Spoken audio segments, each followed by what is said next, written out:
नमस्कार, स्वागत है आपका इंडिया न्यूज़ 28 में। ये बात करते हैं तमिलनाडु की कुछ खास खबरों की। तमिलनाडु के तिरुपुर में टोल विरोधी आंदोलन।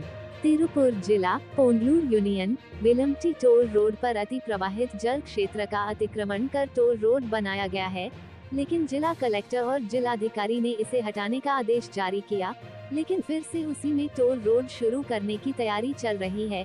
क्षेत्र राष्ट्रीय राजमार्ग NH 381 को अधिसूचित कर दिया गया है। राष्ट्रीय राजमार्ग अभी भी योजना के अनुसार पूरा नहीं हुआ है, सड़क का चौड़ीकरण नहीं। निगम की सीमा में होने के कारण ये सड़क टोल वसूली के योग्य नहीं है।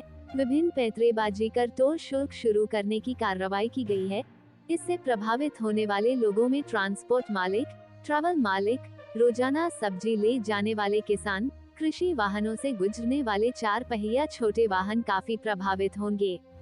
वो अवैध टोल वसूलना शुरू कर रहे हैं। इसके लिए वेलम्टी टोल रोड विरोध आंदोलन, Tamil Nadu farmers protection association वेलम्टी toll road नाकाबंदी विरोध प्रदर्शन किया गया। तमिलनाडु किसान संरक्षण संघ तमिलनाडु से संवाददाता सुब्रमणी की रिपोर्ट।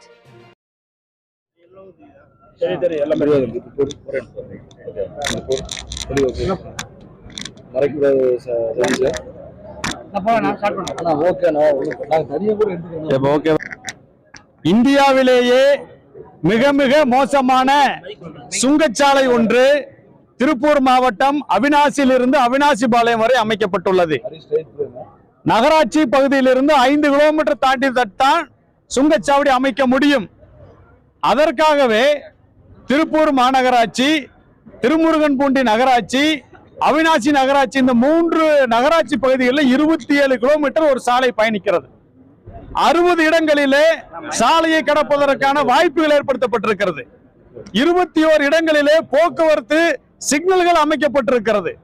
குறைந்தபட்ச வேகமும் 30 கிலோமீட்டர் தான் இருக்குது. 4 வழிச்சாலைன்னு சொல்லி அங்க அமைக்கப்பட்டிருப்பது 2 வழிச்சாலை மட்டுமே. ஆக திருப்பூர் மாவட்டத்தில் வாழக்கூடிய மக்கள் யாருமே இந்த சாலையை பயன்படுத்தாமல் தினசரி பயணிக்கவே முடியாது.